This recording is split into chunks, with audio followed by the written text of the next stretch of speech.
room has two exits. They're on the right-hand side of the audience. They're at the front of the room, the back of the room. If we need to evacuate for any reason, I ask you to proceed through the exit closest to you, move outside, move away from the building, and don't come back into our fire officials have instructed us to do so. I'd like to ask everyone to please rise. We'll pledge allegiance to the American flag. Pledge allegiance To the flag of the United States of America and to the republic for which it stands, one nation, under God, indivisible, with liberty and justice for all.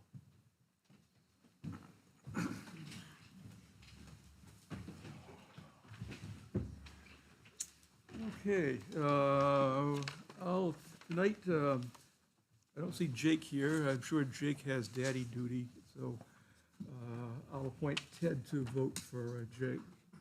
And that gives us 8 voting members. We have a quorum, and we can proceed.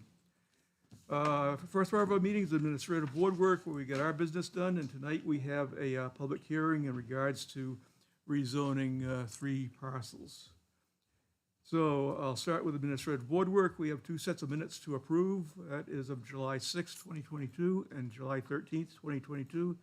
I'll take motions separately on those in case someone wants to abstain that was not present. Motion to approve the minutes of July 6th. We have a motion to... Second. Second by Lynn. Any discussion by the board? Seeing none, all those in favor signify by saying aye. Aye. Those opposed say nay. Abstentions? Abstain. Ted abstains and Gianni abstains. And the chair votes affirmative, and motion carries. The minutes of July 6, 2022 are approved. Motion to approve the minutes of July 13th, Mr. Chairman. And I'll second that, Mr. Okay, Chairman. motion by Al, second by Lynn. Any discussion by the board on the minutes of the 13th? Seeing none, all those in favor signify by saying aye. Aye. Those opposed say nay. Abstentions? And chair votes affirmative, and motion carries. And the minutes of July 13th, 2022 are approved. Next, we go towards regional impact determinations, and I'll like to introduce Kelly Walsh, who is our new town planner. I don't know if anyone from the board has been in to introduce themselves to her, but a big welcome to Kelly. Thank you. And I'm sure you knew your duties well, and you've had good training. I have. Thank you, yeah. And this is Kelly's home, Londonderry, graduated from the high school, and a very good background. Yeah, happy to be here. Okay, Kelly, you got the floor Sure. on, I think we got 3 regional impact That's determinations. correct. We You have can 3 regional impact determinations this evening. Yes. Would you like to do them all together, or? Yes, we'll do it, we'll take it in one motion, so, just to kind of briefly explain each one. Sure. We get the info here also, but it's good to let the public know also. Okay. So the first is an application for a design review of a site plan for the construction of a proposed 1,200 square foot booster station and associated site improvements, which includes a proposed 5,650 linear feet transmission water main beginning at the proposed water tank located at 7 Rear Gordon Drive, map 10, lot 142, and ending at the proposed booster station located at Michael's Way / Marketplace Drive at map 10, lot 41. This is zoned Woodmont Commons PUD. Pennachuck East Utility, Inc. is the applicant, and Pillsbury Realty Development is the owner. Next. Yes. So the second is an application for design review of a site plan for the construction of a proposed 6,709 square foot water tank and associated site improvements, which includes a proposed 5,650 linear feet transmission water main beginning at the proposed water tank located at 7 Rear Gordon Drive, map 10, lot 142, and ending at the proposed booster station located at Michael's Way and Marketplace Drive, map 10, lot 41. It's zoned AR1.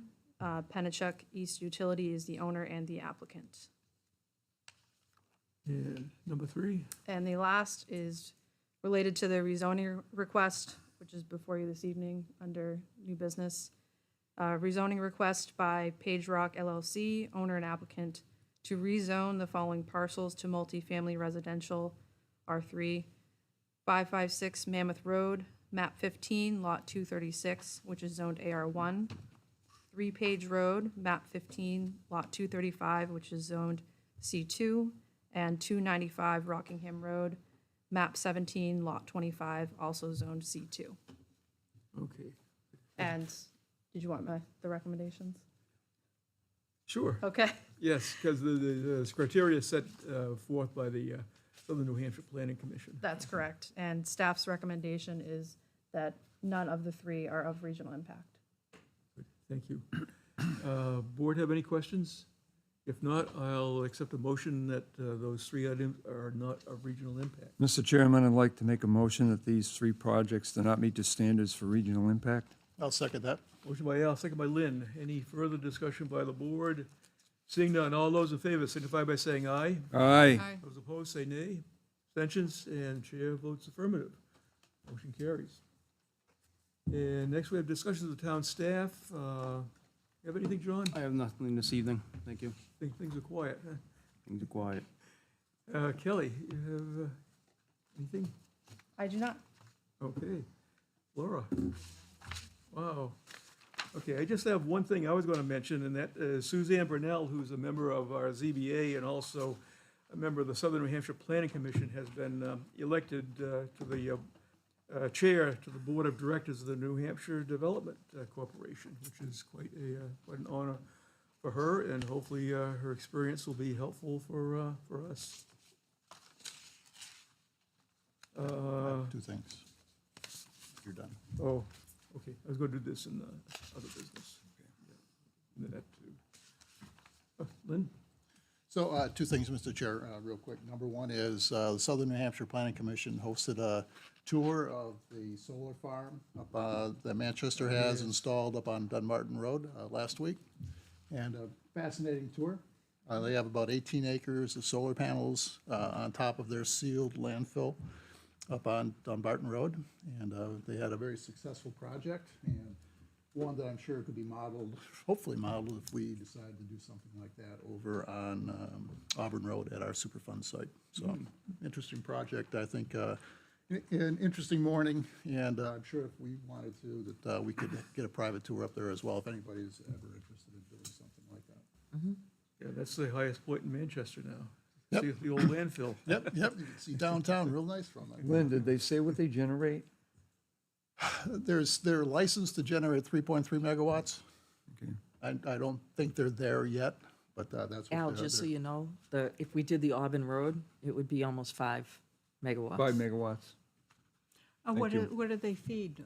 What businesses or what They use? feed into the grid.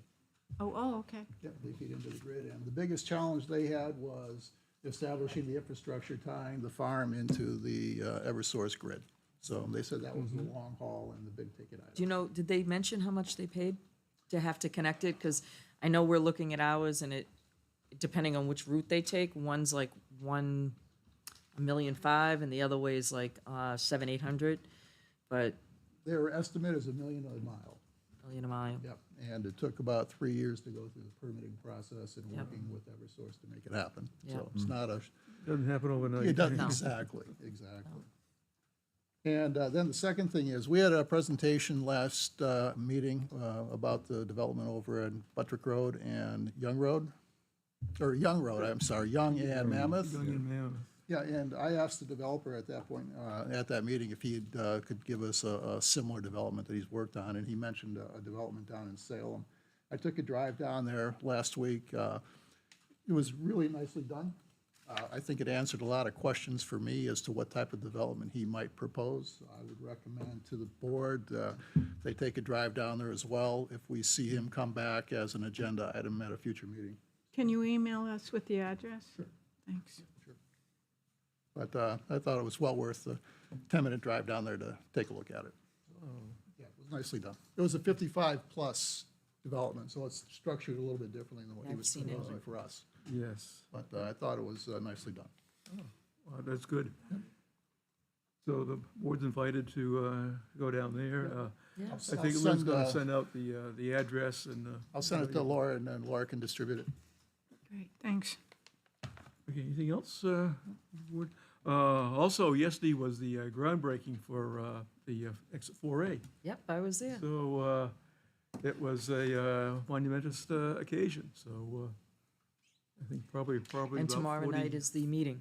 Pardon? Tomorrow night is the meeting. Oh, yeah. At West that's Running Brook. Phase 2, is it Phase 2, Phase 3 that they're doing? Yep, and Londonderry's welcome to go, residents that Yeah, want to. and we're pretty much Phase 1, in which the contract has been let out, and it's Weaver Brothers that are doing the contracted work. And And I was doing a little research on something else, and I came upon the town report from 1988, and in it was warrant articles for 1989, and there was the 5 million request yes, from the townsfolk to vote on the Exit 4A project. yeah, it was a That bonding was article. 1989 Yeah. that we voted on the warrant article. Back then, it required 2/3 vote. It was, open town meeting, and it was paper ballot.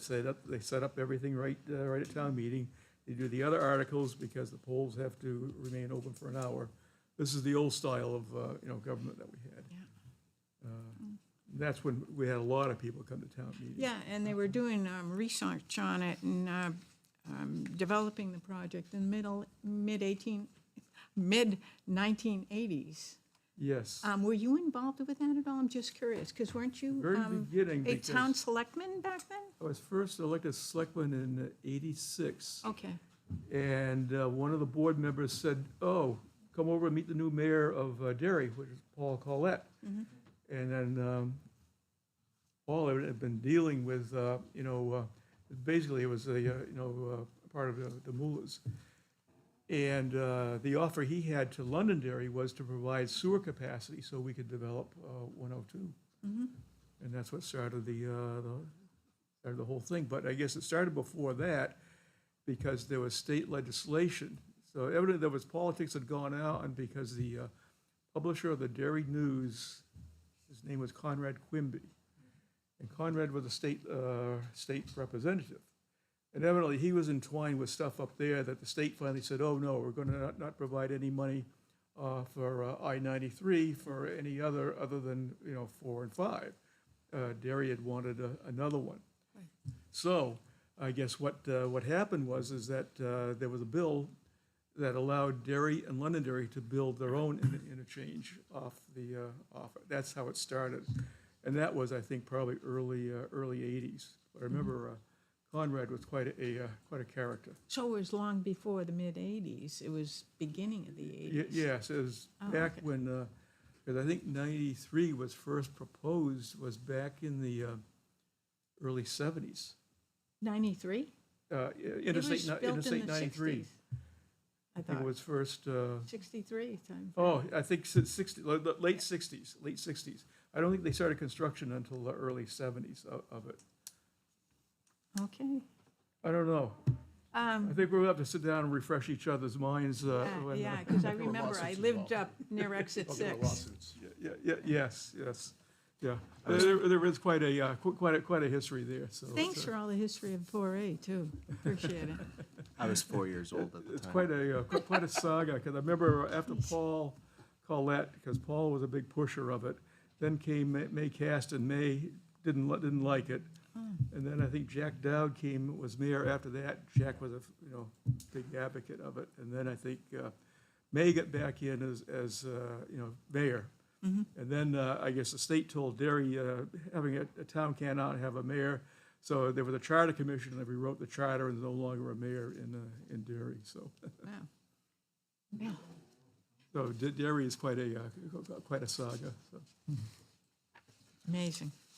Okay, I don't have anything else, and we will get to the meeting, which is a public hearing on a rezoning request by Page Rock LLC, the owner and applicant, to rezone the following parcels to multifamily residential, which is R3, 556 Mammoth Road, tax map 15, lot 236, zoned agricultural residential 1, 3 Page Road, tax map 15, lot 235, zone commercial 2, and 295 Rockingham Road, tax map 17, lot 25, zone commercial 2. This is a public hearing, and what we will do, we'll have a presentation by the the applicant for the requesting the rezoning. We'll have input from town staff, we'll have input from the planning board, and I'll go to the public for public input.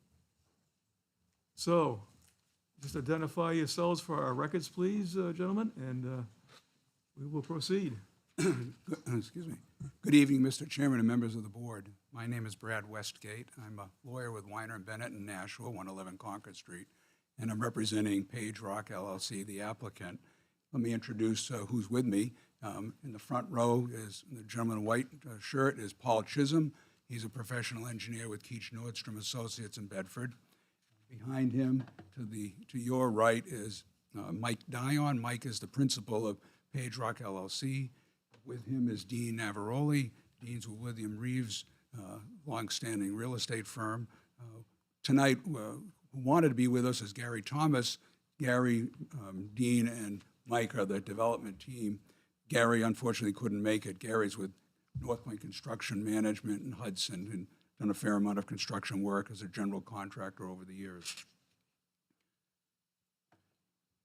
What I'd like to do, if we could, Mr. Chairman, is just give a little bit of a brief introduction of what we're seeking, identify the properties, turn it over to Paul Chisholm, who could describe better than I the property, the area, the neighborhood, the zones in the immediate area, answer questions that you may have at whatever point you determine relative to what's proposed. Then if it could come back to me, I would just like to walk us through our application, give you a sense of the synopsis of the rationale behind our request for rezoning.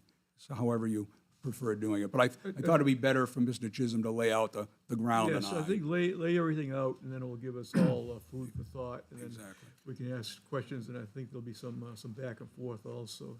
Can I ask a point of order, Mr. Chair, before we go too much further?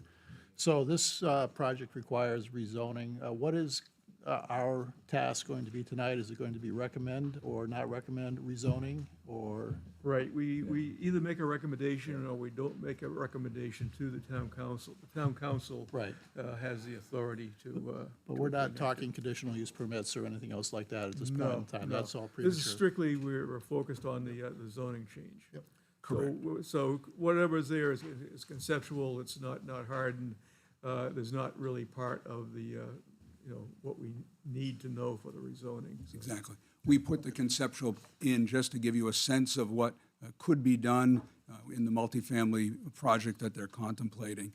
But obviously, yes, we have no application before you, no conditional use There's site plan, nothing, nothing like that before Yeah, you. It's pure concept. Yeah, I just want to make sure Might that, happen, it might not happen. I just want to make sure that the public is aware of what we're going to be voting on tonight, Okay. because there's a lot of information here, but we're really voting on the zoning or not rezoning the parcel. There's a lot here, but our focus is just the rezoning. Right. Our goal in the application was just to give some context to all of you when you read the application, so it wasn't just in a vacuum. Yep. We thought that made the most sense. So. Yes. And yes, your real role, of course, is to recommend or not recommend or be neutral in advising the town council your thoughts. Because once it goes to the town council has two readings on it. The first reading, they introduce it. The second reading is the second reading, and they have a public hearing also. Correct. Like any legislation, I would assume, essentially. So, Yes. yeah, exactly.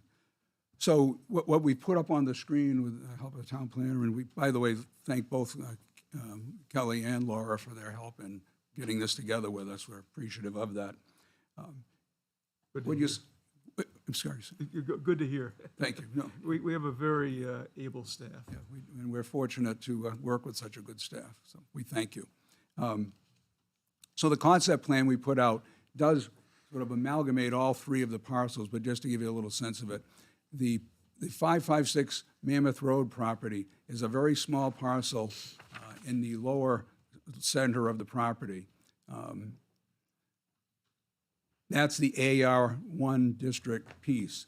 All the rest of the property, 90+% of the property is C2 zone. So the 3-Page Road property is a long page road, it houses the existing home that's there. The 295 Rockham Road property is the bulk of the property. It's almost 8 acres. That's a vacant parcel. That's also in the C2 zone. So most of this property is in the C2 zone. And what we'd like to do is have all of it become part of the R3 district. because we think the R3 district is more supportive of the idea of turning this into a multifamily property. The concept plan you see, although as the chair duly notes, neither you nor us are wedded to it, but the concept that we've thought about at this point is the notion of two 20-unit multifamily buildings, as you see with that basic idea of separation. Paul will get into the property details, wetlands, and the like. The properties are serviceable by municipal water and sewer. And they're obviously located in an area, I'm sure all of you well know, north side of Page Road between Mammoth Road and Route 28. This is a sort of interesting part of town. I know it's a historic part of town in terms of decades and centuries back of use, but right now it's kind of a mixed-use area. It's also a very mixed-zoned area. There's literally 5 different zoning districts almost within stone's throw of this property when you count this property itself. And there's a number of differing uses as well. That sheet that Kelly has just put up gives you a sense of the different zoning districts. The 3 parcels right on the north side of Page Road being pointed to, the tiny little one, the smallest one there is the 556 Mammoth Road property that's in the AR district. So most of this is already commercially zoned. Just one other note, and then to turn over to Paul. The C2 district does allow multifamily use. Multifamily property is permitted in the C2 district, but it's by conditional use permit. And our thought was that the changing the zoning to R3, which would allow as a permitted use multifamily, would also make more uniform all 3 properties and allow dimensional determinations, plan, layout, and the like to have more uniformity. So if I could introduce Paul Chisholm, Paul will take you through the property a little bit, Mr. Chairman, and then if I could come back and just give you some of the reasons why we think this is a good idea. Okay. Thank you.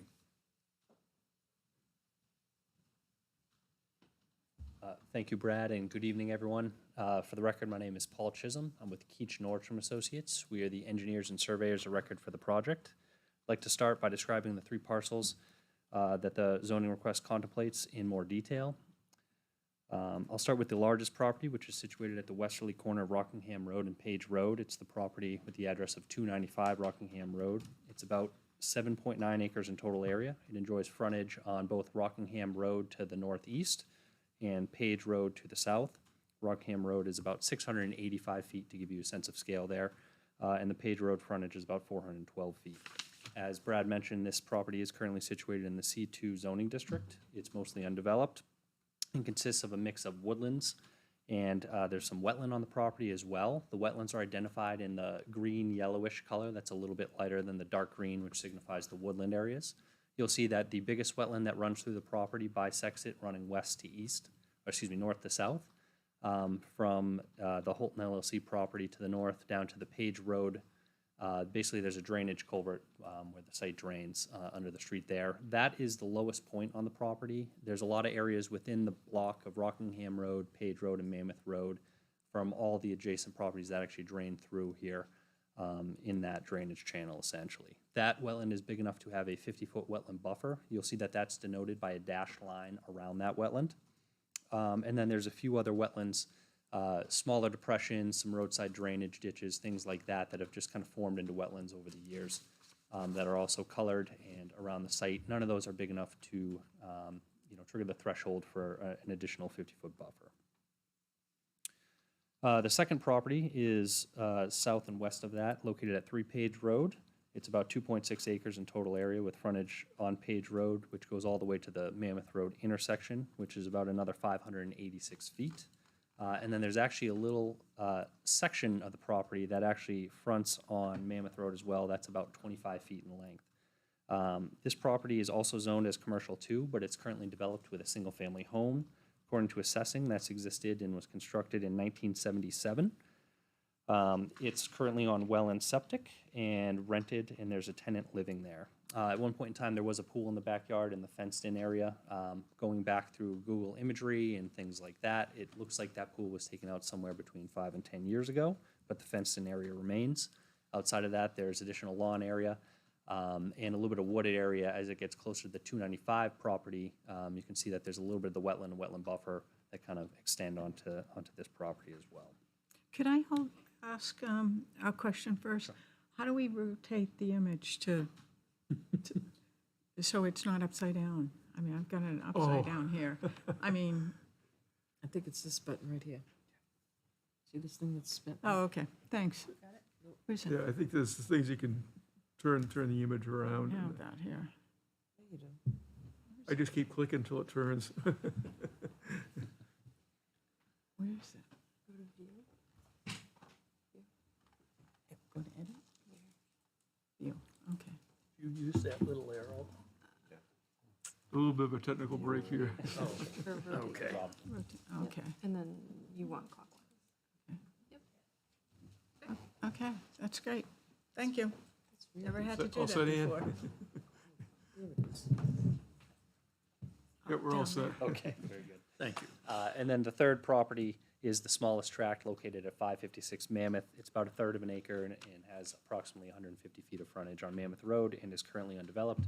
Also, as Brad mentioned, that is the parcel that is zoned AR1. Together, these properties are surrounded by 3 roads: Rockingham Road, which is also known as New Hampshire 28, that's a state-maintained highway, and Page Road and Mammoth Road, which are both local roadways. There's a unique mix of properties directly abutting these lots, including industrial, commercial, residential, and agricultural uses. East of the site, and actually, Kelly, if I could have you switch over to the aerial image that we prepared. Probably be most useful for this part. So you can see that in the middle of the site there, we've identified the site boundaries in red. And I'm going to go around in a clockwise direction, starting with the property east of Rockingham Road. Looking at the picture, it's actually a pretty large parcel. Both that and the property just south of that are very large parcels that look like they're about, they look like construction sites on this photo. You can see there's obviously some activity going in there. Both of those are zoned, one's commercial and one is industrial. And then as we continue around, there's Rockingham Road and Page Road on the south side of the intersection is a undeveloped residential property that is owned by the Evans family, which happens to be the owners of those 2 larger properties that you see on the east side of Rockingham Road. Once you get to the west side of Rockingham Road, it becomes AR1, and that includes that undeveloped residential property that the Evans family owns, as well as the next 3 residential properties going along Page Road down to the Mammoth Road intersection. 2 of those 3 are developed with single-family homes with driveway access from Page Road, and then the one at the corner of Page and Mammoth is a single-family home as well with a driveway coming off of Mammoth Road. Going across the street and just south of the 4-way intersection is an additional single-family home in the AR1 zone, as is the next 2 properties north along Mammoth, where the mouse is there on the screen.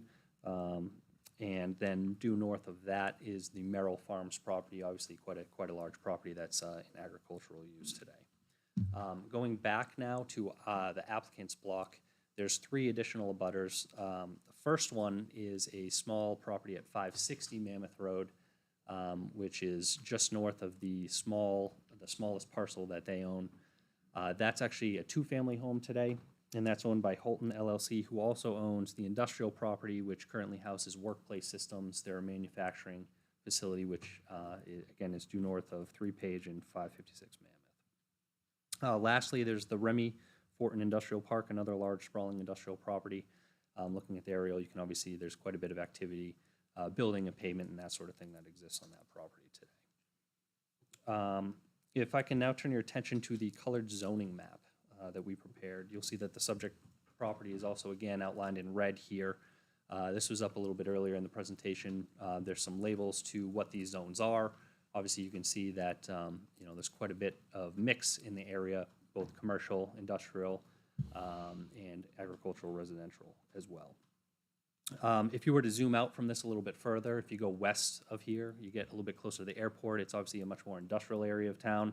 And then the Rockingham Road corridor certainly has a mix of commercial, industrial, and different types of uses as it continues on south. And then you'll see that if you were to zoom out, there's other areas that are the agricultural residential zone that kind of fill in the gaps until you get to the more residential areas of town a little bit further south. Now, if I can turn your attention back to the colored rendering of the drawing, I just want to fill you in a little bit on kind of what this is and the thought process behind this drawing. So as Brad mentioned, the applicant's proposing to rezone all 3 of the properties from commercial 2 and agricultural residential to multifamily residential, or R3. The overall project goal is obviously to construct a multifamily development. And of course, having all 3 of these properties aligned in zoning is both pragmatic as well as useful in terms of site layout. Looking again at the conceptual plan, you'll notice that we have 2 buildings on either end of the site. What we're proposing with this and what the current thought is, again, there's a lot more that needs to go into this, but 2 20-unit buildings. I know that the code basically allows for 16 units. A conditional use permit that we would probably be seeking, at least at the moment, would be to bump that from 16 to 20, basically given the fact that there's a good chunk of wetlands on the property, a good chunk of wetland buffer, there's adjacent residences. We're trying to keep this as tight as possible just to help all of those factors. You can see that there's adequate access in 2 different driveways to the site, a wetland crossing that would be required just to make sure that there's enough space and access for emergency vehicles. So I believe that would be another conditional use permit as well. And then again, bringing sewer and water to the site to help support this development. And then this layout actually also shows with dash lines and of course with proper spacing, the correct residential buffering between all of the existing and adjacent residential property uses.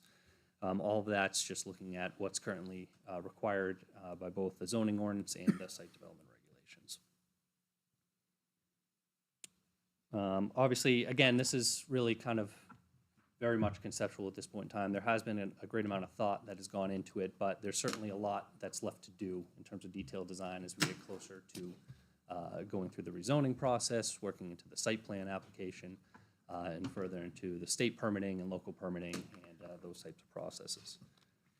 And so with that, obviously I'll be here to answer any questions, but I'd like to turn it back over to Attorney Westgate to kind of finish up the presentation, and we will go from there. Thank you.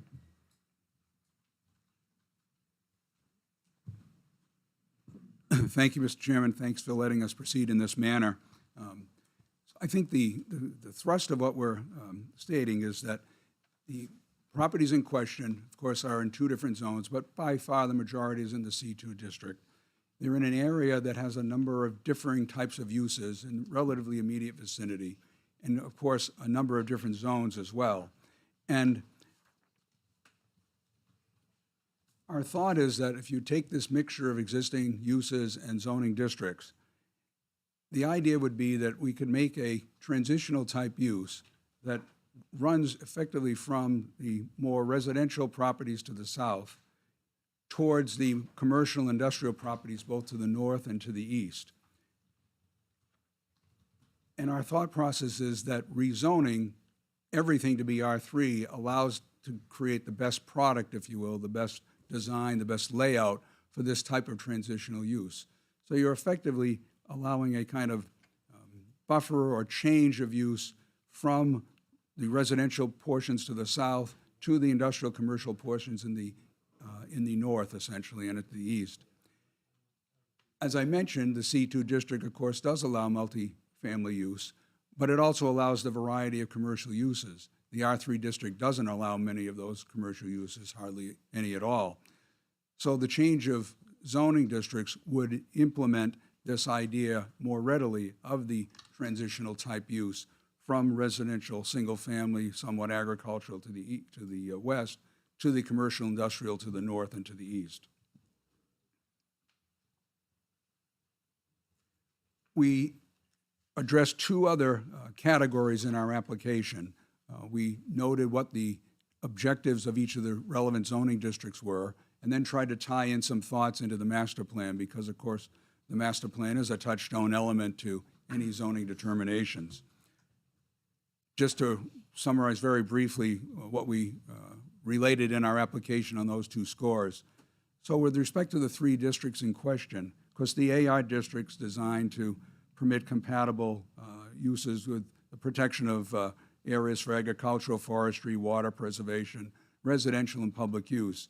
but only a very small piece of this property is in the AR district. And standing alone, not adjacent to any significant AR district parcel, that little piece doesn't really lend itself to those objectives that the AR district seeks to achieve. The commercial district, of course, sets forth a variety of potential commercial uses, but as I've noted, our thought is that a more transitional use in the nature of multifamily would be perhaps more appropriate than a differing set of commercial uses that would be, in effect, more stark to the residential and agricultural uses adjacent to it. The R3 district objectives are pretty important, and we think that those objectives, when you analyze them, lend themselves to the nature of this property and what it can be potentially turned into. Section 4.2.1 of the zoning ordinance provides that the R3 district is designed to permit an increased residential density in areas where municipal services make it appropriate and promote flexibility in design of residential projects in various housing types. So this district's point is to have increased residential density. The multifamily dwellings permit that. It's also tied to the notion of municipal services. If municipal services are available, water, sewer, then there's more flexibility in the residential design and housing types, thus promoting the R3 district purposes. And we think this property and the goals of this project fit that standard and fit those objectives. And rezoning would allow compatibility. We'd be under one zone, under one set of dimensional requirements, one set of buffering requirements, rather than sort of pigeonholed, if you will, into the C2 requirements that are really more focused on commercial uses, or the AR requirements which are not at all focused on multifamily, but this little piece of property sort of throws a bit of a monkey wrench, if you will, into design compatibility. Lastly, Mr. Chairman, if I could just make a few points regarding your master plan that I summarized from our application. The master plan has a lot of interesting criteria, a lot of interesting goals and objectives, and many of them focus on housing stock, the nature of zoning in particular, the goal of having greater range in housing choices. So one fundamental point in the master plan is that the town should provide a greater range of housing choices to enable a diversity of people at all stages of life to enjoy Londonderry, including young adults, families, retirees, and others. The housing opportunities should include small cottages, dignified multifamily housing, live-work units, and additional single-family home. The master plan focuses on this diversity, if you will, or broader scope of housing stock to meet the population needs and goals. The master plan noted that that Londonderry at the time the master plan was analyzed had disproportionately more seniors and older citizens with gaps in population between ages 20 and 34. I think present company accepted from that analysis, however, but, myself included. So the goal of the master plan was to address that gap, if you will, that age group gap, and the purpose of having a variety of housing stock. And we think that this idea meets that master plan objective, this property can meet it, and the rezoning can help facilitate that. Just a couple other thoughts, Mr. Chairman. The master plan notes that rezoning should be thought through and undertaken to encourage multifamily housing, which is more aligned in this, with this approach than a continuation of sort of track single-family focus. And the master plan contemplates transitional uses, transitions in land uses supported by the master plan. So we think that that idea meets the proposal that we're seeking your support for. So we would respectfully submit, Mr. Chairman, and request that that this board favorably recommend to the town council this rezoning application. We know you may have questions. We're happy to answer them and do the best we can in doing so. And thank you very much for the time you've given us. Okay, you're welcome. We'll start, I think, with Kelly. This is Sure. Yeah, just, your overview of it and everything, I think you got a good synopsis that you added it. Then we'll go to John after that, or you can Okay, transition into the sewer part. sounds good. So the applicant's done a nice job giving the general summary and beyond, but just to reiterate a couple of points, so staff has not, fully vetted this site plan. It's at a conceptual stage. But initial comments would be that conditional use permits would be required for potential wetland impacts, as well as to allow for more than 16 units in a single building. That also requires a CUP. And the master plan does identify the particular area as G3, intended growth sector, which essentially says that the intended growth sector is assigned to areas that may support substantial mixed-use development due to proximity to existing or planned regional thoroughfares or transit. Future development should occur as complete communities in the form of activity centers. The last thing I'll add is that the density for the R3 zone is contingent on municipal water and sewer connectivity or availability. This site could be serviced by Manchester Waterworks, but with regard to the sewer, I'll defer to John to speak to that. Okay, Thank take it you. away, John. Thank you, Mr. Chairman, members of the board. I think Kelly summarized it pretty well. It is all conceptual plan at this point. I think Mr. Westgate and Mr. Chisholm both recognize that as well. So there is still a lot of engineering work to be done. Again, this is a conceptual plan only. Once we get into the engineering, as far as looking at traffic, stormwater, there's still a lot to be looked at, basically. The sanitary sewer, again, we've had some initial discussions with the applicant back in March of this year.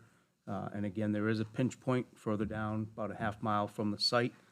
Municipal sewer exists right now at the four-way intersection of Mammoth Road, Page, and Grangerfield Road. About a half mile down, again, there's a pinch point just south of Sanborn Road. So again, an analysis would need to be done, performed by the applicant to determine whether or not the flow capacity was there. And if there is a problem, you'll end up having to fix it, should they decide to proceed. And then again, even just getting the sanitary sewer from the site over to the intersection again, it would require some off-site improvements. So that's where we stand right now. Okay, anything to add at all, Laura? Just to remind the board that when they do make a recommendation for rezoning, that rezoning includes all uses that are allowed in the particular zone that they are allowing to move forward. Okay, thanks. And, if the zoning does reoccur, and you start discussions with town staff, they will probably recommend a conceptual discussion with the board before proceeding too far. And conceptual discussions are non-binding. They're not public hearings or anything, but at least to get ideas going back and forth, so that and it's still a conceptual stage. There's nothing really concrete, because things can change, and they do. We'll go to the board, and I'll start with, want to start, Ann? Thank you. I have some questions for the applicant.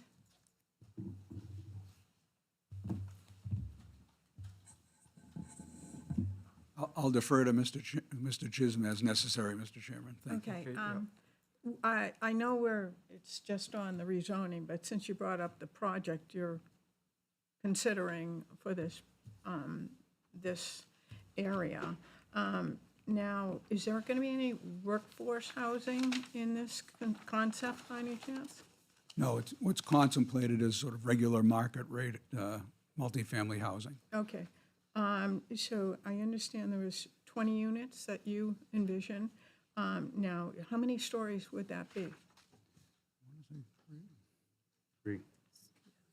And Three- The basic concept is 3, Mr. Chairman. Okay, just curious about Just wanted to that. confirm. Now,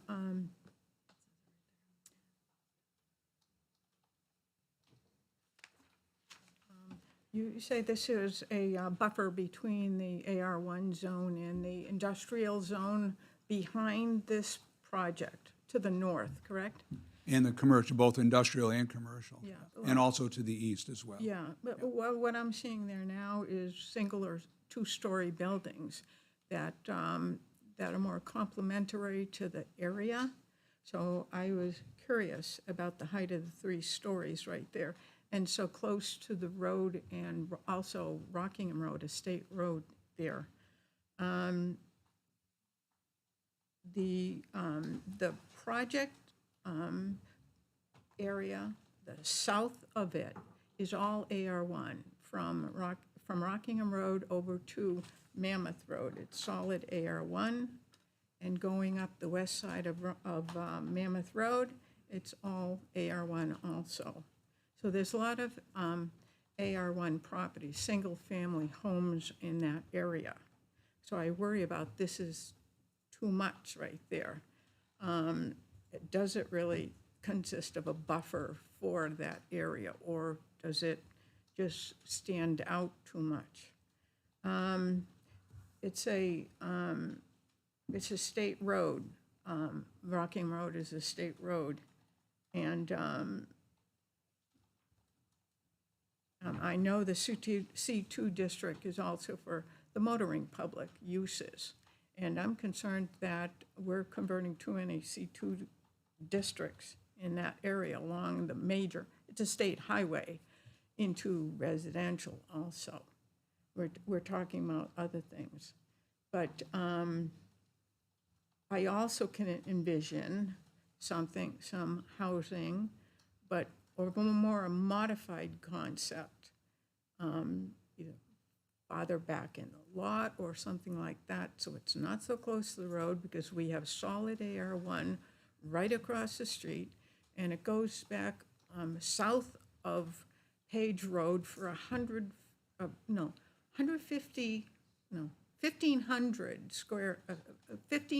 feet down Rockingham Road. It continues AR1. So it's a solid block to the south of it also, and to the west of it, except for maybe an area along Grenier Field Road that was once envisioned as a type of, was it nursing home or some type of Yes. area? Because that also, I must say, it also has an access from Mammoth Road that we all know about, Mammoth Road and Grenier Field Road. But that's farther down on Mammoth Road and farther west on Grenier Field Road. As far as the area that's right at the corner of Page Road and Mammoth Road, that property is basically 3 sides of it are AR1. I want the board to think about what the impact that would be. If you could just leave the trees at that portion or something like that to mask anything Yeah, we're probably getting too far larger. into the I know, site but plan, I want to get the idea for what maybe they can do, because it may change my mind or influence me one way or another when we vote today.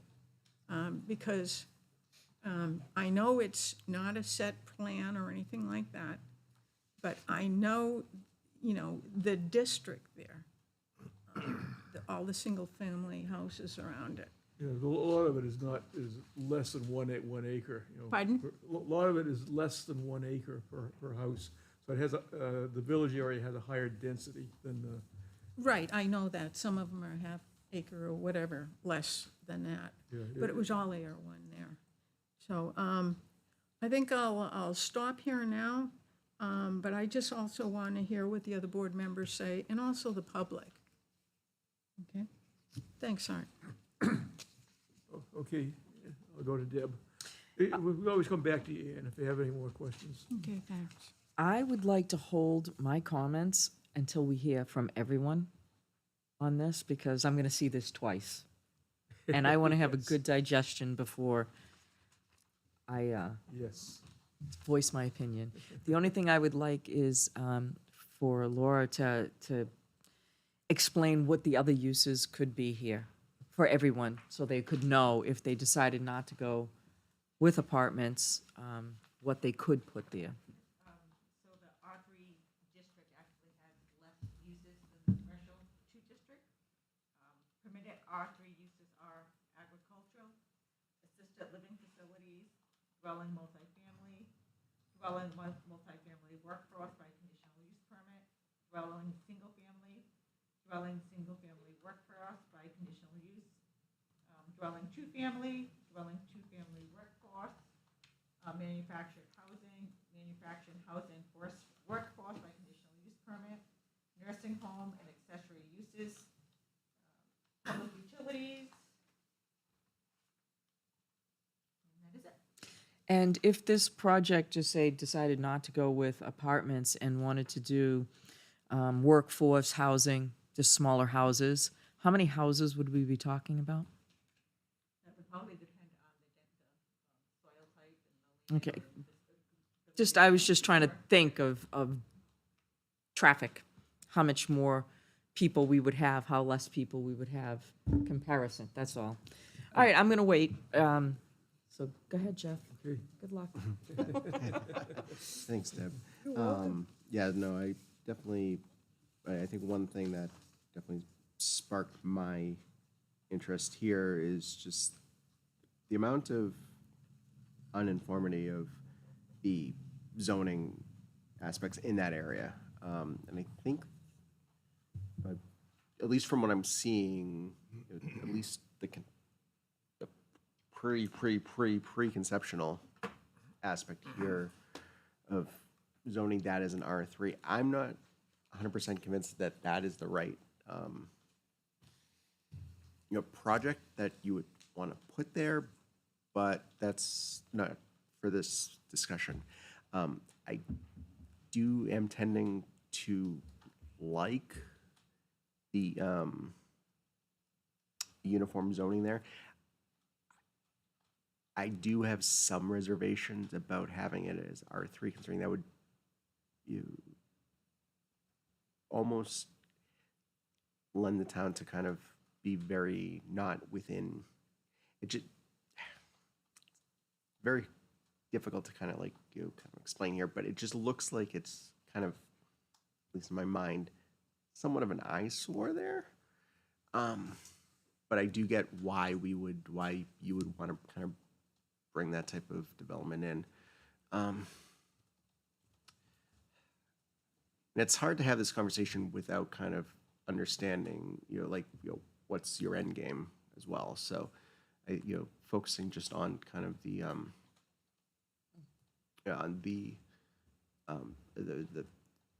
rezoning aspect of it. I guess if we do move forward with an approval to the council, just to saying yes, let's rezone this area. You go through meeting with town, coming back to us for conceptual design. I mean, you mentioned you're not married to this concept here, but would you be would you even be open to kind of anything other other elements within the R3 district there?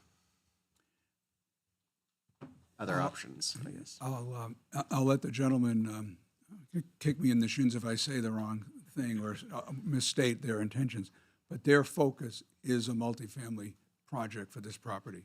That's their clear, direct focus, not alternative ideas. And they're nodding their heads that that's how they've thought about this from day one.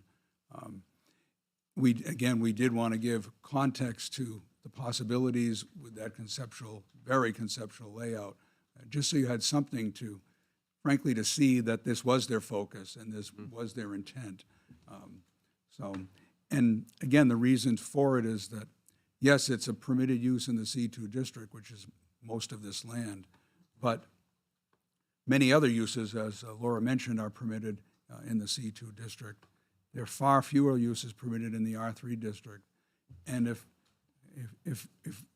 our thought is right, that this type of use is the better buffer or transitional idea, then the change in zoning sort of funnels it into that idea. If it stays C2, then the whole variety of commercial uses exist. I would respectfully submit that they create less certainty in terms of buffering and transition from the AR properties to the south to the industrial commercials to the north. So that was kind of the reasoning we have behind the request. And part of the reason saying not married to it is that we don't want the board to think that it's married to it. Just because we put it up there doesn't mean you have to like this layout. But that's what the whole site plan approval process is for. And we know that's got a variety of broad concepts that have got to be dealt with in real detail, as So that actually your kind engineer of, noted. yeah, and thank you for that context, actually. So I was gonna ask, all right, obviously you answered some of the questions on why you wanted to kind of go R3. You think it's obviously a better, transitional kind of aspect. Why wouldn't you, is there a reason why you just didn't want to kind of just ask for it to be completely zoned C2? I may have to defer to Paul on that. He's given a little more, certainly more thought than I in terms of the analysis of the project vis-a-vis the dimensional requirements of each zone. But I don't know if you have any insight on that, Paul, or It not. would have been your buffers, wasn't it, Paul? Wasn't it the buffers? No, not, sort of. So the buffer is kind of an interesting perspective because when you have a single-family home or an AR1 zone, and then you have multifamily or a commercial development, the buffers are more or less the same. When you switch to an industrial use, I believe it's doubled. It goes from 100 to 200. Correct. So really, there's no difference in terms of what the buffer actually is. But with rezoning this, I guess changing it from, it would require one less CUP. Obviously would be the key thought. With that, it's not so much the buffers, it's more uniformity amongst the three properties. So again, just in limiting the uses to more residential, I think is a benefit to this area because you do have those residential properties surrounding on the south side of Page Road, okay? If you were to leave this as C2, you could have two completely different commercial properties being developed on each of the two properties. If it was then further rezoned to be C2, then you also have a smaller property there that would be allowed to do more of those things. Again, that's not what they're proposing, but that's kind of the thought that we think it's better to kind of bring it in more to like a residential use because of the residences across the street, keeping them away from the more commercial things that may not mix as well as the industrial. So again, a little bit more general. There's not really a technical reason of buffers or anything, but just more uniformity, I think. Okay, yeah, actually, as you explained it that way, I can clearly envision that, so thank you. I'm all set, Mr. Chair. Yeah, the village is a kind of a hodgepodge because it developed when the Manchester Lawrence Railroad came through, probably about mid-1800s. Because, what is Londonderry is actually the western parish of the Presbyterian Church. The real center is East Derry. So it's kind of more of a pastoral, agricultural area. Yeah. And then when the railroad came through, that had developed, because I know that one time it was, well, even some of the older people referred to the Londonderry Business District. So it was a hodgepodge, and this is before the town had zoning. So of course you have varying densities of residential, and you get mixtures of, there's a automobile repair shop there, there's a beauty salon, there's a florist, there's other functions that are there. So it's probably like a true village concept. So it's how we have to look at it with the master plan is, do we want to see it more business-like, or do we want to see it more residential? It's looking at the compatibility. So it's one of the areas of town. Auburn Road's another instance, and then some of West Road's another instance is where we have industrial or commercial too abutting on residential. And there's always a conflict there, and you kind of want to keep them. Where was that, Art? What area of town did you just say? First part of Auburn Road. Oh, yeah, 'cause exactly. it's a zoned industrial, yet you get residential houses in there too. And West Road also, there's an industrial business there. It's actually by variance. And, there's complaints from people that occur there also, so that's one of the heavy lifting jobs of a town councilor or a selectman. You gotta hear from everyone. So that's how the village started. So it's problematic from a strict zoning perspective, which we have. So we're trying to work with it. Yeah, thanks, that's actually very helpful to understand that history. Yeah. Okay, Lynn. So I'll say, first off, that I like the project. I was up in the area and I thought the area is well suited to what you're proposing up there. I guess I go back to the rezoning. You could go forward with this project zoned as it is. And what is the financial or bureaucratic impact of asking for an additional CUP? If we wanted to say, just keep it C2 as it is today. What I would say is they're actually going out of their way to make it R3. Like you said, they could go forward. So there is an additional expense, an additional time consideration on their end. As we all know, time is money with development of properties, taxes, things of that nature. So I think what they see is really, again, as Brad mentioned, just kind of the best product for all of the parcels when you combine it all together. And they feel that way so much that they want to do those extra steps to see it through. However, obviously, if that doesn't go that way at the end of the day, they still have the option to kind of fall back and ask for an additional CUP. Again, it's just kind of the development belief that I think that collectively we share, and we hope that you see that vision too, but obviously reasonable minds can disagree on that as well. Sure. Yeah, I think R3 is probably a more suitable zone for it, but, you get into the discussion all the time, what happens if the project goes south and then we have the parcel rezoned and we've lost some capability for it down the road as well. So, okay, thank you. I'm all set. Yeah. Yeah, I kind of like it myself. I've noticed that parcel east of Rockingham Road has been sitting there for a very long time, undeveloped, I believe. Has there been mining on that property?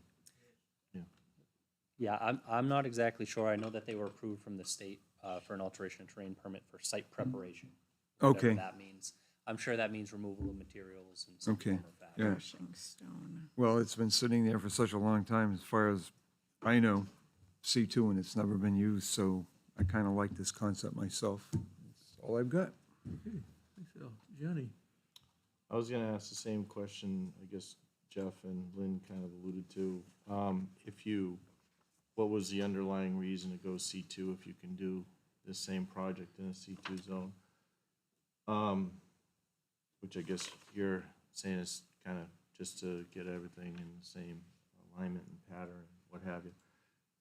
So my other question, well, I guess I would just say that, I think it's a good transitionary zone for something like this. I mean, you do have the industrial users down in the airport, they need the housing. You have Route 28, which is a limited access roadway, so it probably never will be developed truly commercial, and if it does, it's off of the paved roadside. The village district is as Art said, is not truly the modern day AR1 lots. It's No. smaller lots. And you do have your access to your utilities here, so I won't stand against it. Ted. I guess my main question would be, is this intended to be apartments or condos? Apartments. Apartments. And I guess a thought for going down the line is I saw there was one small recreational area on the plan.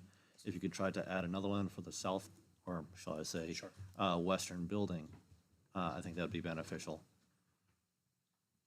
And if maybe a sidewalk between the buildings.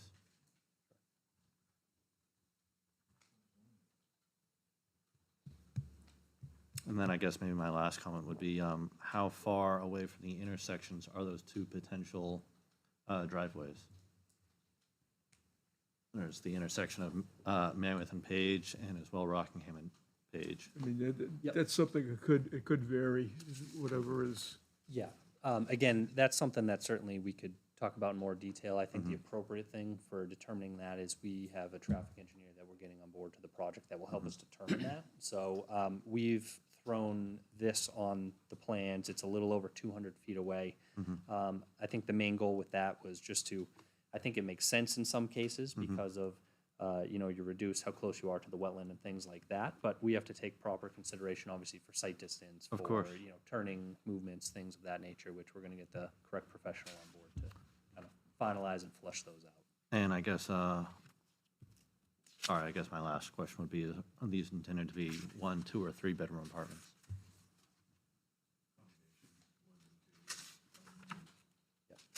Ones and twos combo. Thank you. Roger? I like it. I think it's a good use of the property. It seems to be far enough away from the street to get a good buffer, so, you know, you're gonna be putting some trees and stuff in there. And when you talk about 1s, 2, and 2s, did you say some 3s? Yeah. When you talk about it being 3 stories, is it the typical 3-story apartment block with the first floor is half in the ground? No, it's gonna be. It'd be above grade. So what does that actually make it in height? Like 9 feet per? Yeah, I think with the roof, it ends up being like 32 or 35 feet, somewhere in that range, but, Okay. Yeah, that's about our limit, anyway. Yeah, are we at 50 feet? for the- 35. 35. 35. Yeah. and I think, obviously, you know, what plays into that a little bit is the architectural style too, which really hasn't been developed. You know, Okay. there's kind of different styles that can produce different roof heights and that sort of thing. And you did say 40 per unit? 20 per unit, yeah. 20 per 40 unit. total, yeah. That's right. And one other thing I should probably point out too, you know, you mentioned the buffer between the Yeah. southerly residential properties. That right-of-way on Page Road is about like 150 feet wide. So the typical right-of-way locally is 50. And what you can see on Mammoth Road is that. So if you look at kind of the lower end of the sheet, you can get a better sense of scale there. So there is a little bit more land that's green space between the edge of pavement, between, you know, front property line of the adjacent properties and front property line of this that you wouldn't typically have on Mammoth Road, for example. And I do agree that it should be all one use zone. No, that's all I have, thank you. Okay, I'm going to go to the public, and anyone who wishes to have any comments, questions, or concerns, come to the podium, or you can come to the desk here if you want to sit, and I just need your name and address, please.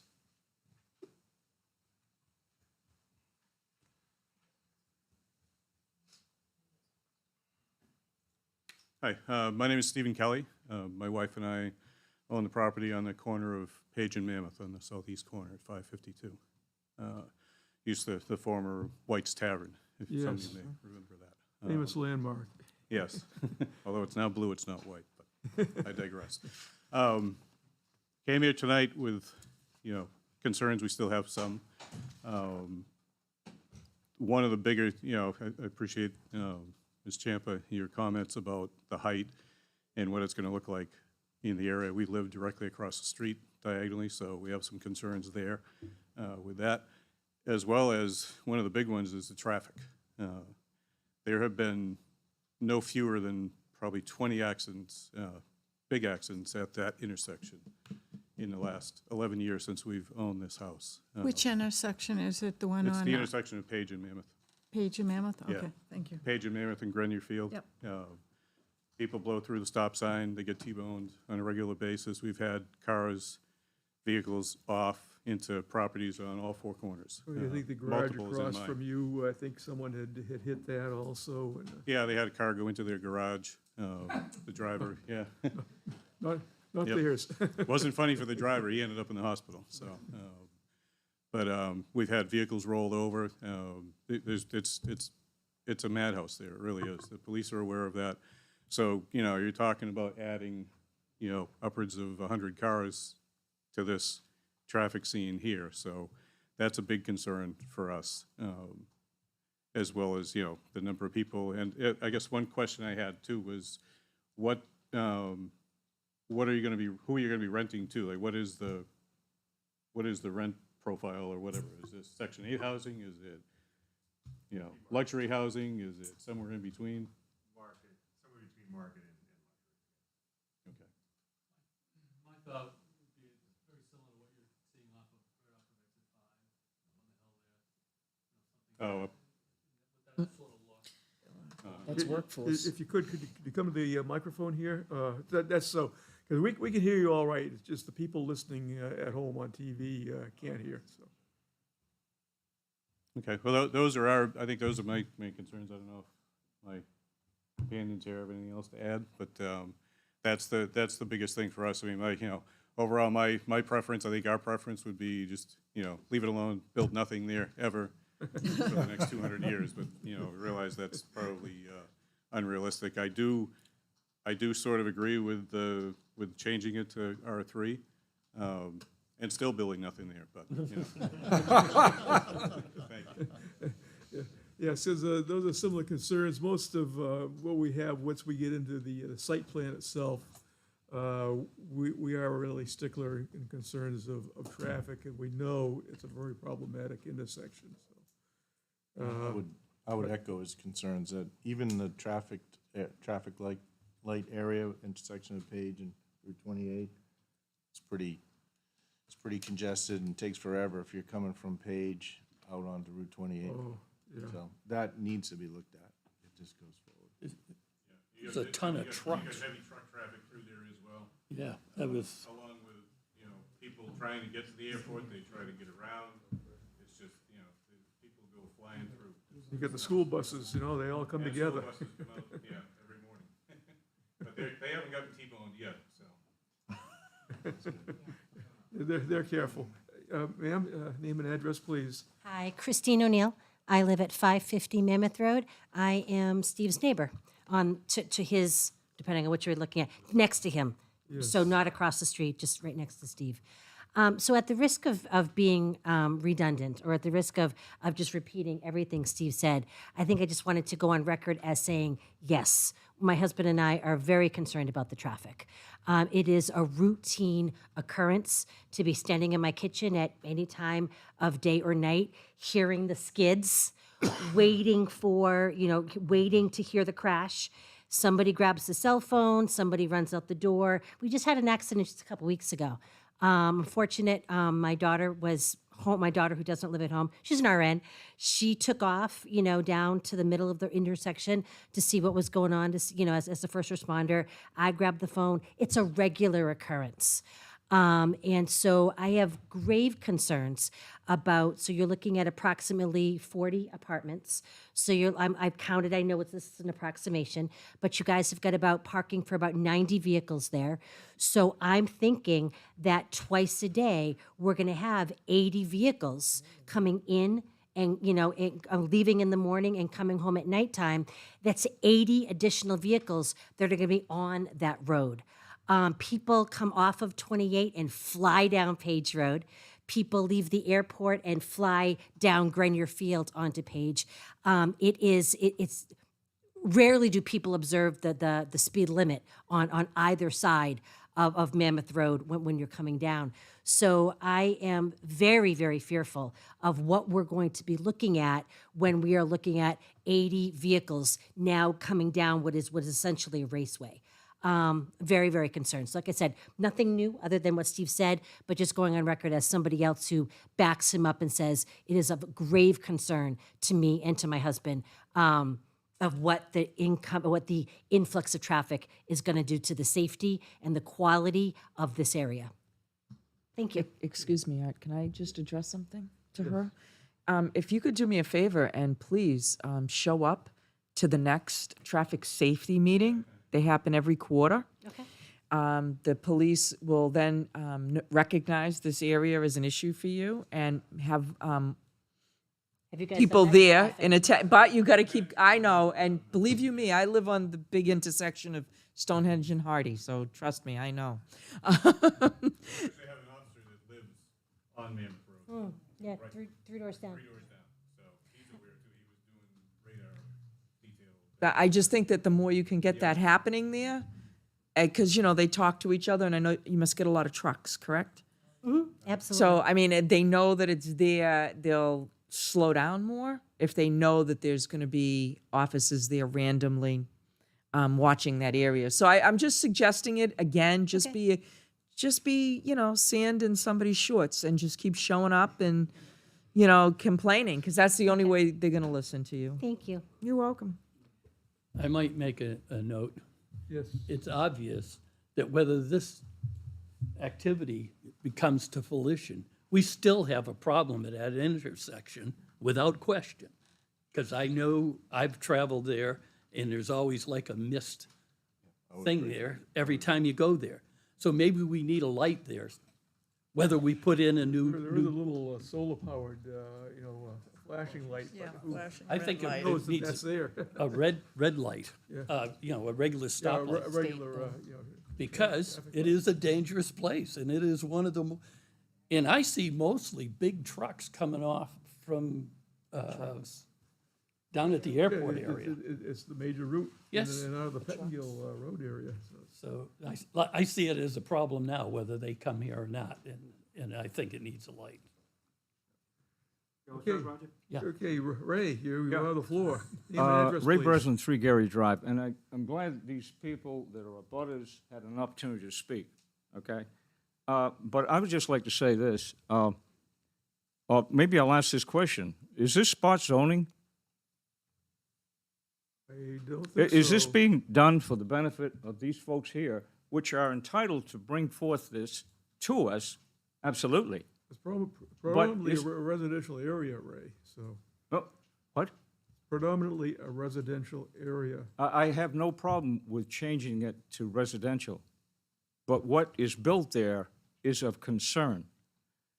Look, So that comes, yes, I'll listen to you. That comes at the next stage called a site plan, and that's where we do the detailing, and that's where we get down to the details of traffic. are you Traffic is going to always the vote big on thing. this tonight, whether you're going to change the zoning? Zoning? The Yes. recommendation. There's only a recommendation to the only. town council. Goes to the Recommendation council. to the town council. Okay. Just one other thing. Look, there's a lot happening in the town of Londonderry. There's a lot of residential, there's a lot of commercial.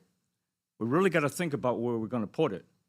Across the way, Rockingham Road from this project is basically a mining operation. That would be to the south of Page Road, I believe. Yes? Yes. Okay, that's a mining operation, which they do blasting. They blast rock out of the ground, okay? That's also a watershed for Little Coas Brook. We got a problem with water in this town. We got to think about where we're going to build stuff and where it's going to be. That's where we have the master plan. Well, we need to redo the master plan. We need to get it out, and we need to look at it, not do away with it, but revise it. That's coming up. We need to have a natural to-do resource list. inventory on the master plan, please. Thank you. Okay, thanks, Ray. Anyone else? Bob? Hi, Bob Mill, 569 Member Road, Londonderry.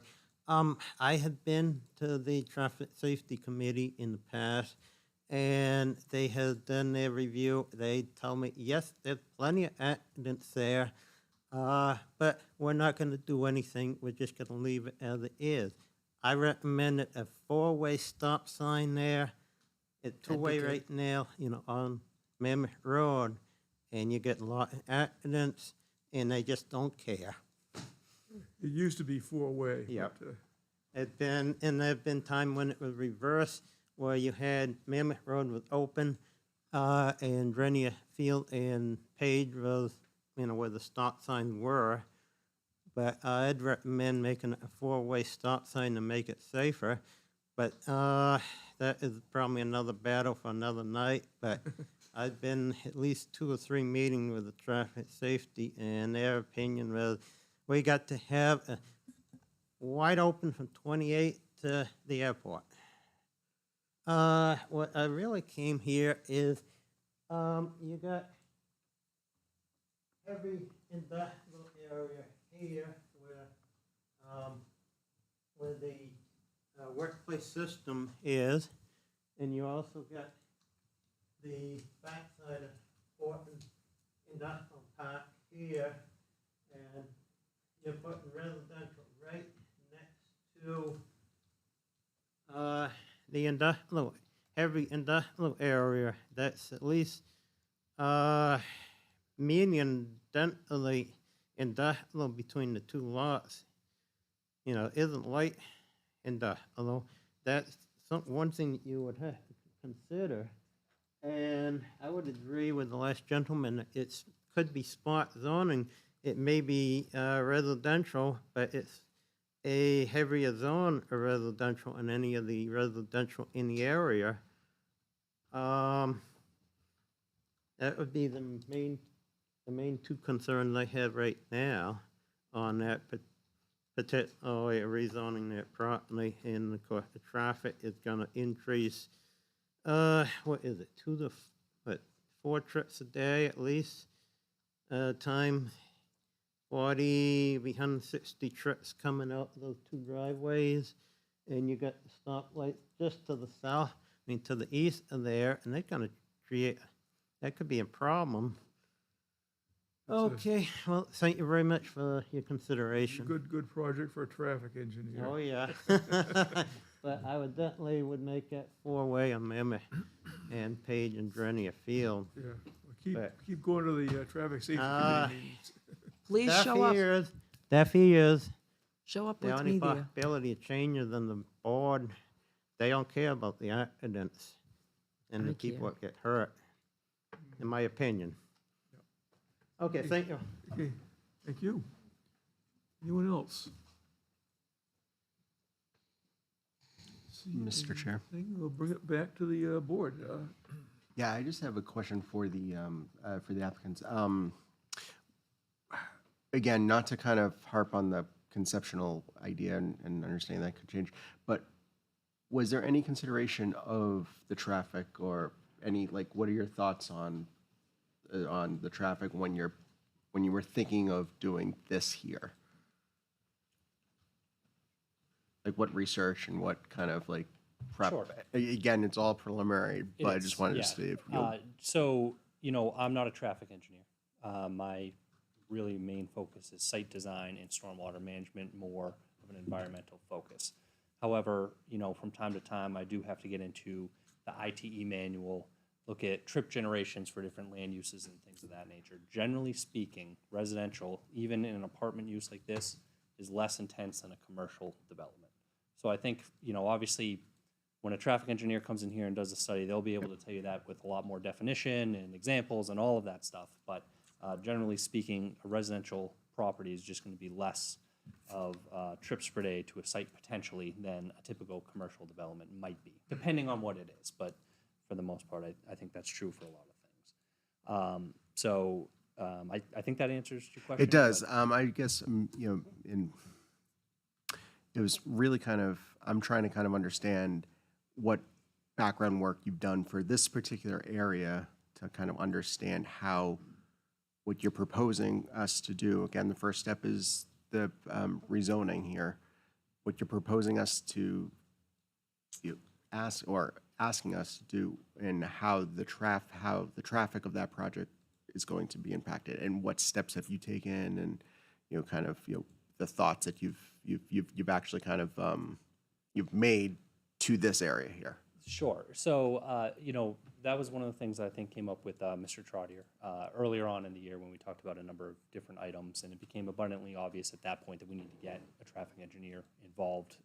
We've heard that there's been concerns at that intersection, obviously not probably in the detail that these folks have kind of alluded to tonight. You know, in terms of where the driveways come out and things like that, we've talked about, we need to look at it. We just don't know. We need the data to find out what's the best place to do things. There's a lot of factors that need to be considered, and there's a lot of calculations that need to be run by the traffic engineer to really truly say, like, this is the best spot for this or this. So again, I think that's probably one of the biggest things that you'll see potentially change here is driveway locations. What do the turnouts look like? Do we need, you know, a right-hand and a left-hand turn, or whatever the case might be? I don't want to speculate, but you know, again, we know it's an issue. We know it needs to be designed. It just isn't quite at that level yet, and it's something that obviously is going to be taken seriously, and it's going to have the proper eyes on it at the end of the day. As far as other than just knowing the preliminary concerns, no design factors have been placed on it with this particular concept. This was more based around kind of where we can get out to the street and things like that. And like I mentioned, we also have to look at like site distance, for example, and some of those things. So it hasn't been a major focus yet, but that's not to say that it's not a major focus or will be. Yeah, thank you. Would you be open to championing, safer passageways and traffic on behalf of your proposed project here for that entire community? I guess I'm not sure. Yeah, so like basically championing, kind of being open to supporting residents that, butters, and really kind of making, largely it's going to be your residents as well, largely that entire area more safe than it is today. Yeah, listen, I think it's really data-driven. So there's a lot of data on accidents and things like that's collected and considered. I think John can maybe speak to that a little bit too. But yeah, all of that's going to be considered, and if pushes need to be made, like I said, these guys are here kind of going out of their way to do this the right way in their eyes. I don't know why that would stop necessarily at just zoning. It could be a lot of different things. So, we'll see how the project plays out, but if, the traffic engineer makes a recommendation, maybe there's further considerations that we can, and conversations that we can have with some folks here in town to maybe make that happen. Yeah, I think that would, yeah. Thank you. Yep. So I'd like to echo what my friend Jeff said. I think that is important that you enhance the safety of this area for all parties concerned. But if this did not get rezoned, what would your options be? What is your second plan? If you don't get the zoning, what would your second plan be?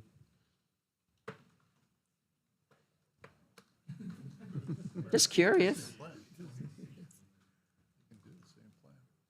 I Yeah, they I can do know. the same thing, but it's, yeah.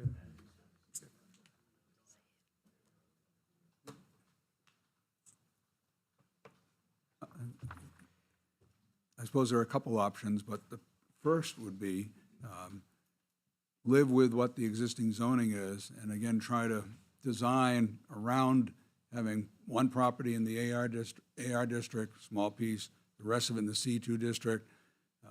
Try to make this type of project work through the C2 district zoning process. Seek the conditional use permits that would be necessary to do it. That's one option they would have, because again, their focus has been a multifamily property, multifamily development for this property. If that didn't work, then really they're left with commercial uses. That's their other alternative. But they've been thinking multifamily from day one and have not analyzed really a commercial development as an alternative. Did you think of doing it, what was it, all C2? The same? That way? What would be the difference? Yeah, I guess, when they first talked to me about this, I just total sort of inside thought process that went in my mind.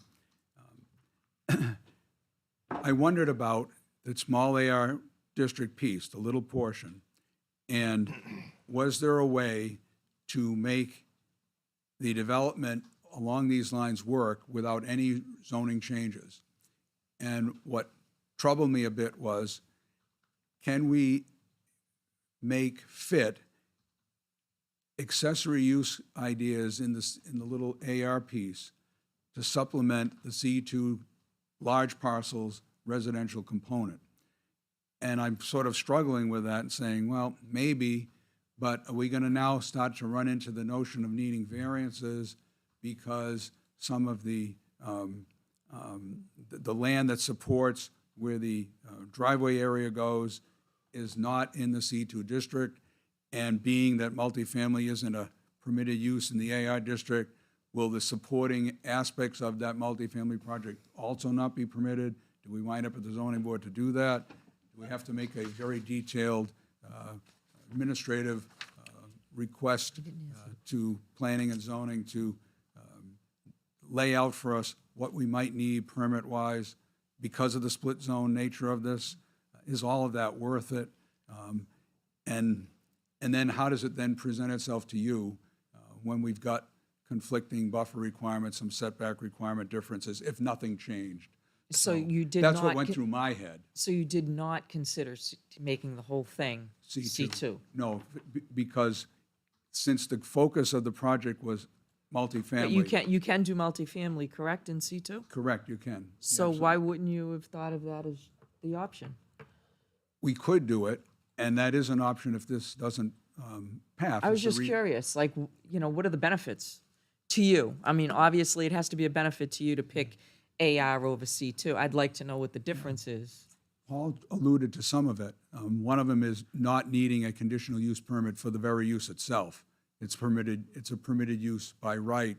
That is, multifamily is permitted in the R3 district. You have to go through the conditional use process if we wanted to go from 16 units to 20. And we obviously have to do site plan approval. But we'd have to get a second conditional use permit to allow the very use in the C2 district. So that's one benefit to us to not have to do. But I'm not sure you're following there. I'm not, because I thought you just said that in the C2 district, you could put in multifamily By conditional use permit, only. correct. So you would have to ask for two conditional Correct, permits. Exactly, yeah. So there's that benefit to the applicant if it's R3. There's the uniformity of the same zone for all the properties. There's the uniformity of the same dimensional requirements. I'm fine with the unit. I'm sorry, I didn't mean to repeat. But there's a benefit in the other direction too, which I think Paul also alluded to, which is there's a significant drop in the potential uses in the R3 district than presently in the C2 district. And if our whole philosophy here is to create a transitional use from the regular single-family AR uses to the south to the industrial commercial to the north, we thought that this zone, with this limited amount of residential uses as its focus, and the possibility of designing this property for the multifamily was more appropriate. So we thought we were, frankly, taking an effort to sort of improve the transitional prospects of this by making this change, at the same time lessening a little bit the procedural aspects of getting it through the boards. That was the idea. And I get everything that you're saying, and I'm actually for the idea of it, except for the amount of people that are there. So I'm trying to figure out just different things in my head and understanding where your head's at. If there was any other projects, like would you revert to single-family homes or small duplexes or, smaller project? I don't know, or more mixed use. Some commercial, some apartments above it, which would be less apartments. It might not help the traffic, but it may. I just was curious if there was anything else on the table, but this is the plan and that's that. That's their focus. And I'm loath I've done land use law for 44 years, and I don't want my clients to give away potential uses for a smaller set of uses. That's exactly what they're doing here. But they have a goal, and they have an objective for this. No, I just wanted to make sure I understood correctly. And yeah, my only thing is the roads leading out onto, I had to put my binoculars on again, onto Page Road is concerning. I think you should try to think about one there and one on the other road, because you got to think about the school buses that you've got to accommodate pulling out onto that road, kids standing.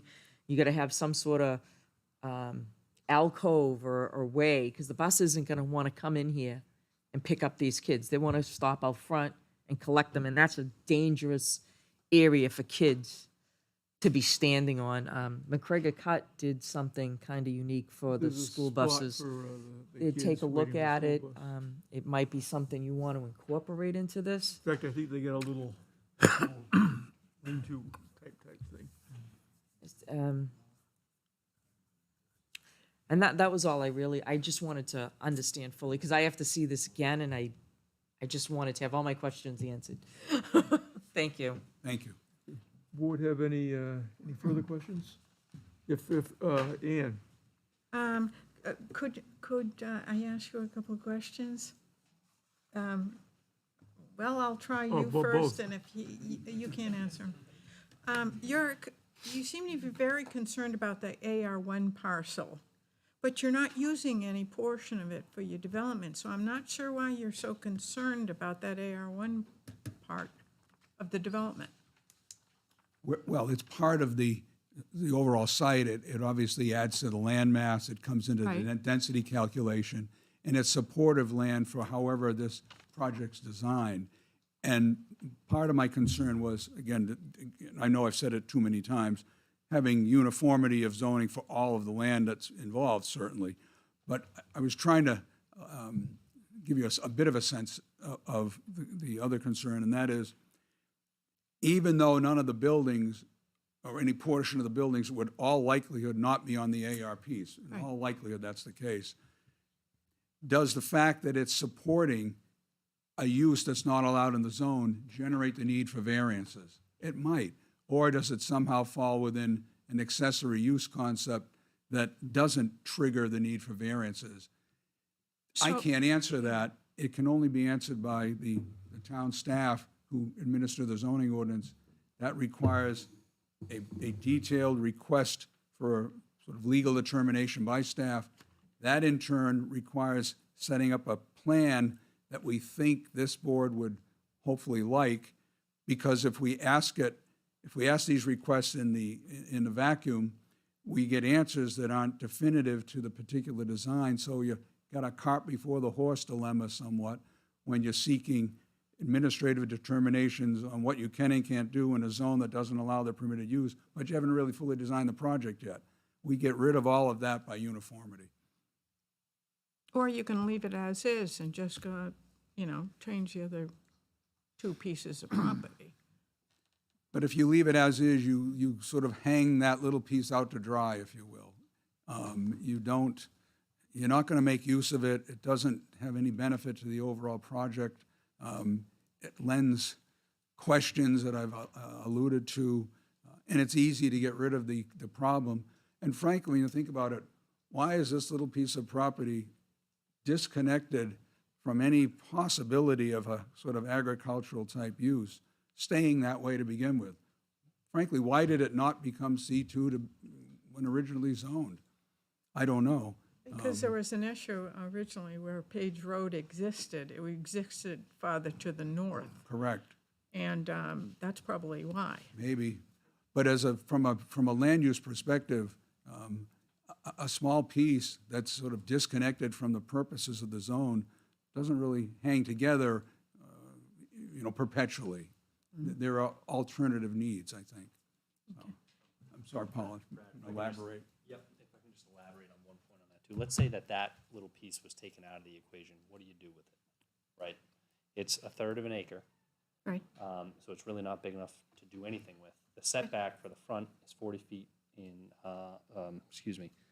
between the front setback and the back setback, you really don't have any room to put an actual single-family home or something like that there. So it's just without incorporating it into something, again, be it any, making it uniform with everything else, it really just becomes useless, like Brad mentioned. So again, leaving it alone and leaving it out of the equation, there's nothing you can do with it. It doesn't make sense. So I think at least if you add it in and bring it in, you're putting a driveway through a property that's at least similarly zoned, than with the other two. If you needed to go to Page Road, for example, obviously that's something we've got to look at. But I think it just gives more flexibility in terms of site layout and that sort of thing. Right, but dumping traffic onto Mammoth Road at that point where they'd have to stop at the stop sign to get out Again, also. it just leaves flexibility. That doesn't mean that's the best thing. That doesn't mean it's the right thing. That's the stuff we have to look at. Okay. But without having that option, what if it is the best option? Okay. Maybe Usually my at this other stage, you question- want the flexibility Yeah. so that you can,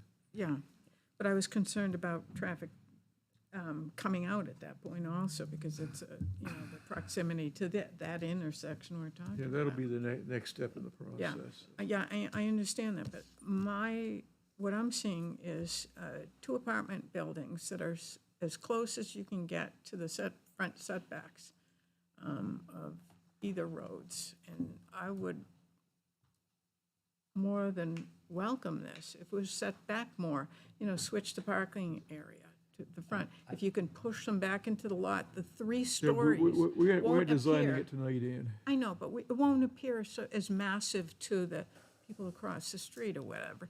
will say- It's, you know, because we don't usually put three-story buildings next to AR1 property in this town. What we've seen before, when we have apartment complexes, they're usually maybe multifamily across or whatever. So, I think we need to move along. I think there could be other questions. right, I know, but I We're- just want to have the We're kind last of say. belaboring the point, so.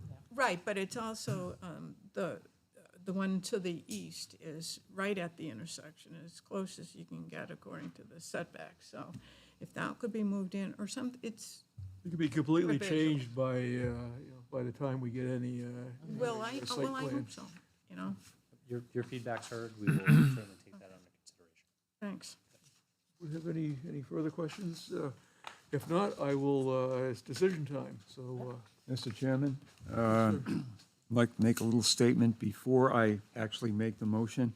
I just, in case public listening out there, I just don't want them to be confused, that our purpose tonight is to either recommend or not recommend to the town council to approve the zoning. Okay, there's been a lot of discussion. We have no plan and no site plan before us this evening. We're not voting on that. We're only voting to recommend or not recommend to the town council the rezoning. So, based on that, I make a motion to recommend to the town council approval of the rezoning request to rezone 295 Rockingham Road, map 15, lot 25, and 3 Page Road, map 15, lot 235, Page Rock LLC owners and Weiner and Bennett LLP applicant, from C2, commercial 2, to R3, multifamily residential 3, and 556 Mammoth Road, map 15, lot 236, Page Rock LLC owners and Weiner and Bennett LLP applicant, from AR1, agricultural residential 1, to R3, multifamily residential 3. Second. I have a motion by Al, second by Ted. Any further discussion by the board? Seeing none, all those in favor signify by saying aye. Aye. All those opposed, say nay. I abstain. She said nay. Nay, and abstention. So, motion carries, there's one abstention and one negative vote. Okay, motion does carry.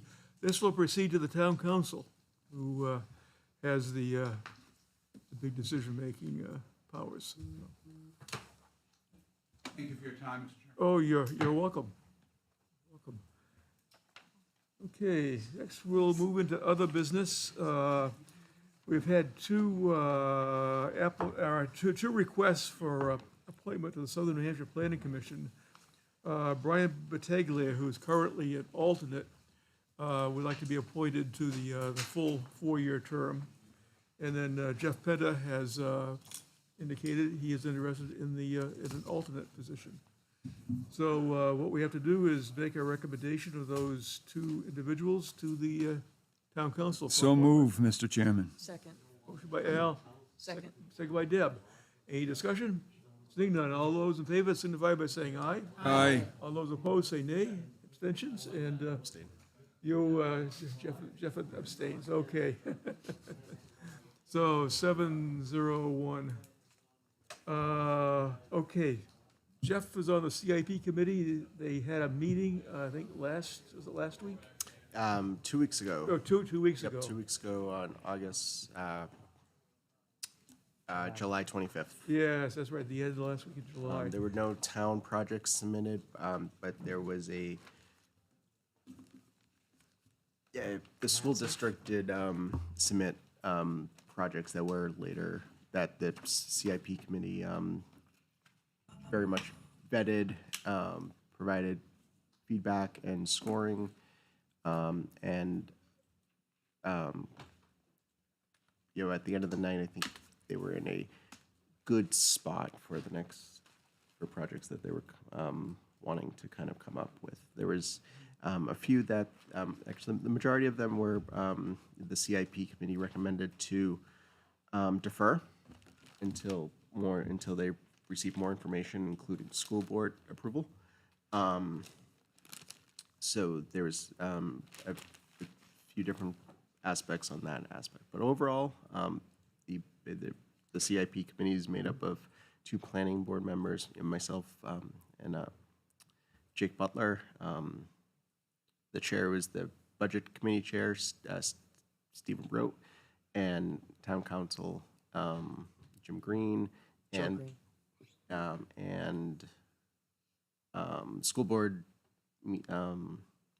school board member Bob Slater. So overall, Oh, okay. a good group that really dived right into those projects. Okay. So we'll be having a workshop session, our second meeting in September. And then October is when we, vote on the CIP, which the planning board has to do by statute. CIP is a planning tool, but also a budget tool for the town council, for the school board, and for the budget committee. And just one, the CIP committee was recorded and is available on Londonderry Public Access Television for those that would like to. Okay, I was review that. tuning in, and I couldn't get anything, so. It was, I saw it on, if you go to the Londonderry Public Access website, there's a nice, one of the options, or I don't know why I can't talk tonight. I was talking a lot at the CIP meeting. One of the options to, click on the video and you'll be able to relive all of that 2.5 hour excitement. Yeah, I've heard from various individuals in town that, about it, so. It's exciting. I would like to share something, is that when we do our workshops, the Energy Committee would like it if the planning department, AKA the board, also would start looking at ordinances in regards to electronic charging stations, in regards to businesses, and ordinances to solar panels on people's homes and yards, like not out front, how large of arrays we're gonna have. We should have these things in place before they start Actually happening. happen. So that was just something our group wanted to bring up to this board to say, Yes. we feel it's something that we should start looking at and be prepared for. Southern New Hampshire Planning has heard from On a Jessica solar panel. Wilcox. Aye, aye. Oh, sorry. That's all right, go ahead, Gianni. If you make an ordinance that's on the back side of the house, but that's in the, north side of the house and it's shady, how do you? I just use that as an example. I'm saying within reason. Like, you don't want to drive by someone's house and their whole front yard is one huge solar array. In other words, with some sort of tack to it. We want it functional, obviously, but not crazy. Not to cast a shadow on the neighbor. Yeah, I mean, it's within reason. I mean, that was, I didn't know what else to say. I mean, but I know other towns have ordinances, we may have some already, but we should look at them and make sure they're ready. We haven't progressed that far. The city of Dover has regulations on charging stations, so, and. So doesn't Derry. Jessica Wilcox made a presentation to Southern New Hampshire, and also, it was one of the OPD, Office of Planning and Development, noontime seminars on it. So the state is looking primarily at the main transportation corridors, that is I-93, I-89, like Route 9, 101, that type of stuff for more of the traveling public, but we don't have anything to say, because I know as they start building some more of Woodmont, they want to put charging stations in. Right. And then Or a other new places, gas we get the station gas off- station on one off the highway. 28. That, I guess, is contemplating, but mostly gasoline, diesel, what they're looking for. But it's another whole ballgame. And then I know the Tesla supercharger, Tesla is its own breed of plug type of things, where everyone else is, Yeah. much more consistent and Also, Tesla likes to set their own rules and tell the rest of the world. When you have that kind of money, you can. Work for them. But they sell cars. And also, just so everyone knows, I've been going back and forth with Eversource in regards to underground poles. And I'm still waiting for him to respond to me with a rate comparison to tell me how he got to the point that underground was more expensive than above ground. So if you're digging up something and you're moving it, you know, yeah, there's a lot of upfront costs, but on the back end, when you're talking about repairing poles, trimming trees, more power outages, those sort of things factor in. So I wanted to see the cost analysis that actually projects out the cost over time. like a payback Right, because period. you have one cost to put it underground, and then you have pretty much little to no maintenance, whereas above ground, you have the ugly wires, you have trucks who might take them out, or they just fall down, and you got to pay somebody to come out and do it, and then you got all the tree maintenance and all the pole maintenance and all of that stuff that goes along with it. I wanted to see some sort of cost analysis, which they must have done as a company You must have a to have process done that- it. where I'm they- still where they- waiting. where they I weigh just it. wanted to let everyone know that I still had dialogue with that gentleman. I think his name was Dave. I'm still now waiting for He'd be him. willing to provide the info. but, I'm hoping he is. I haven't got any really thing of substance from him. I basically told him he's circle talking and to give me a direct answer, as opposed to, oh, it's just too expensive. I'd like to know how you got to that cost point. Yeah. And so I just wanted to let you know that I did not stop that conversation. Work in progress. It is, and it's something that, you know, again, we should think about encouraging developers to do. Yeah, because actually, It just looks better and there's less outages and. Eversource has been going through some major projects to expand the transmission lines and everything because of population growth and also electrical usage growth. Right, and we have a lot of the big power pathways through our town, This so. is- We're kind of like the nexus of the. Yeah, the so I mean, power I just think that line they should routes. think about that when they're talking to us and dealing with us doing that. Yeah. Okay, any other business by the board? I just want to mention, House Bill 1661 passed, which was a hodgepodge of everything. But there was a page worth of planning issues, which I'm going through. And one of them, at least, is about training. And about training, any member of a zoning board of adjustment or planning board may complete training offered by the Office of Planning and Development, and they go on a little further. So it's something that's optional. And the OPD seems to be providing more options, and also the, Municipal Association is also. NHMA. Yeah. Yep. NHMA has put out a Yeah, so summary memo essentially of all the I think they got changes in legislation. I think they got a Zoom session coming up, maybe second week of August, on the HB 1661. Yes. Because it's a little confusing. Another aspect of it is that they are requiring workforce housing in an area where you have 55 and plus housing. So you allow a denser area for 55 plus housing, you have to allow workforce housing in it. We no longer have 55 plus, so that takes us out of the loop. I think there's some timelines in there, and also we have to provide notification of our fees, which I think has been up on our website anyways. So we've complied with that. It's trying to ferret out the esoteric effects that the legislature at the last minute sessions like to push everything onto a bill. It has no relationship with anything else, and they did this, so. Big government. It's a habit that they have, so you never know what's gonna happen. Because some bill that has died or, been, has been tabled, all of a sudden will resurrect itself and attach to another bill, so. So, anything else? If not, I'll take a motion to adjourn. Motion to adjourn, Mr. Chairman. Second. To adjourn, second by Deb. All those in favor of adjournment, signify by saying Aye. aye.